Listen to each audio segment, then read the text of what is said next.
Hello, my name is Petra Glenn. I'm an economics and political science double major with a minor in religious studies here at Santa Clara University. And for my university honors program senior thesis, I decided to do an assessment of bodily autonomy and motherhood within the US and the connection between those ideas and our economic system through, an assessment of the historical oppression of Black women, all winding up the theme that giving birth in the US is capitalist.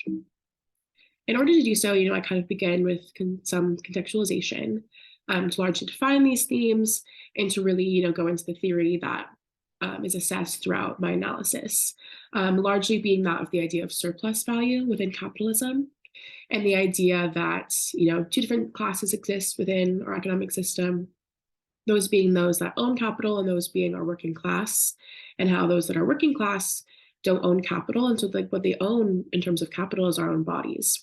And so when we work and we sell our labor, and economic value is really, parsed within our bodily autonomy. And so we really see capitalism oppressing and utilizing this idea of bodily autonomy. And so even without bringing in the concept of motherhood, we see this very, very important connection between these two ideas. And so when we bring in the idea of motherhood, we see, the lack of bodily autonomy that many pregnant people and mothers go through, but also just largely the idea that in order to continually growing as an economy and as a country, you need a continual labor supply, which is, of course, occurs through the creation of more individuals and more working class members. And so this really leads to the commodification of pregnant people and a for-profit healthcare system. All of this is really assessed through the idea of the transatlantic slave trade being the foundation and the creation of the US economy. And so the oppression and the lack of bodily autonomy that occurred to these enslaved Africans that, created our economy is foundational to our economic system. And this idea is imperative when we look at the historical oppression of Black women, through their enslavement and through their continual oppression and the way that their bodily autonomy has never been, fully empowered, and why that conversation is so important, and why Black feminism is kind of like the key tenet within this thesis. So to begin looking at my analysis, I kind of begin by looking at the insurance industry, and largely how a lack of insurance is a large issue within our healthcare system. Many pregnant people are not insured. There's large gaps in insurance, which creates these maternity deserts where women lack the insurance, they lack the access to healthcare that they need, and pregnant people largely are just, being oppressed through the insurance industry. And this, of course, connects to the idea of capitalism and of our passive slavery through the US slave insurance, which is a direct connection to our US insurance industry, where, an economic value of human bodies was really placed onto them through their insurance, and how this really set up the structure of race and of disability in terms of assigning value onto a human being through the idea of insurance.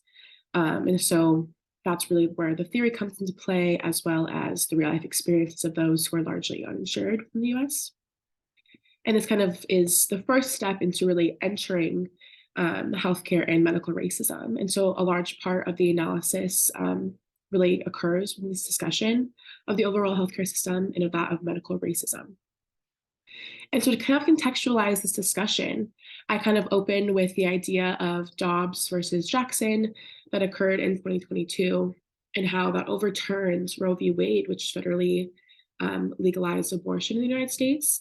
And so how right now as a nation, we have this very large discussion of the idea of bodily autonomy in terms of abortion access, and that really brings into the idea of reproductive justice, coined by Loretta Ross, which is more than just accessing abortion. It's the ability to, keep a child and then rear a child in safe environments, and how every aspect of parenthood and motherhood must be looked at when we're actually looking at reproductive justice, not just the idea of accessing an abortion.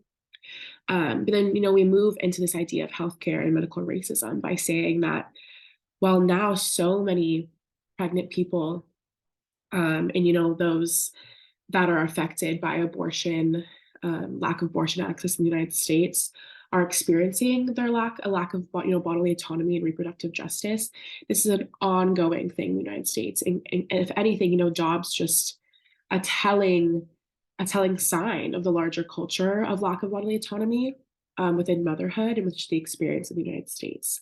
And so when we look at medical racism, we're really looking at the history of chattel slavery, of the experimentation, the ideas of Black women having higher pain tolerances, and just the way that has, permeated within our healthcare system, and the very poor access and the poor care that they largely experience within our healthcare system, which can be really seen within Black women's maternal death rate being one of the highest in any developed country. And then I also kind of look at just like the theory and overall assessment of having a for-profit medical care system, and this idea of surplus value and the way that is seen within a healthcare system, which should be designed to care for people, but instead is largely there to generate profit and generate revenue as well. And so then into the last part of my analysis of being reproductive technologies, being a really primary example of how motherhood and bearing growing children and capitalism all kind of collide. I largely look at the surrogacy industry, which is now a $2.3 billion industry, and how the idea and experience of being a surrogate is using your body as collateral and inherently commodifying your body in the process of motherhood or the process of bringing a child into the world.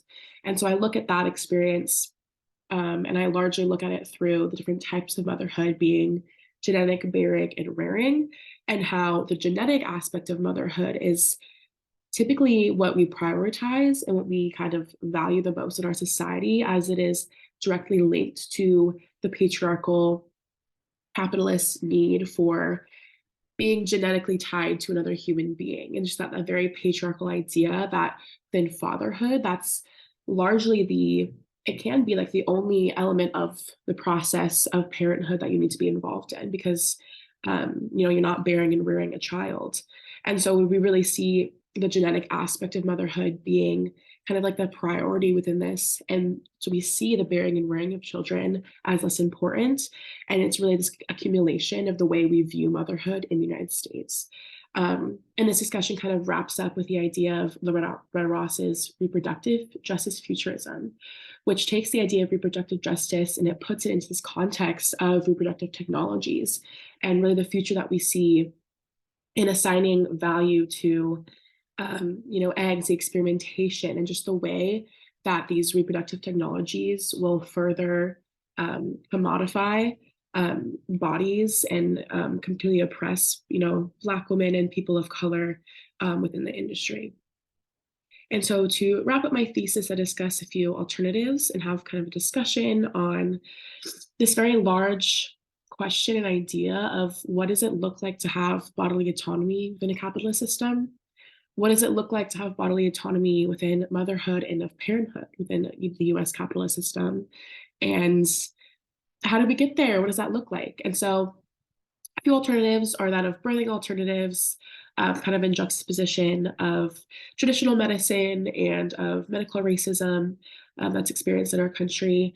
Another idea that's looked at is the idea of collective parenting and just kind of the contradiction between this very capitalist idea of isolation and of individualism that isolates so many mothers in the US and really creates this traditional family unit that is so isolating.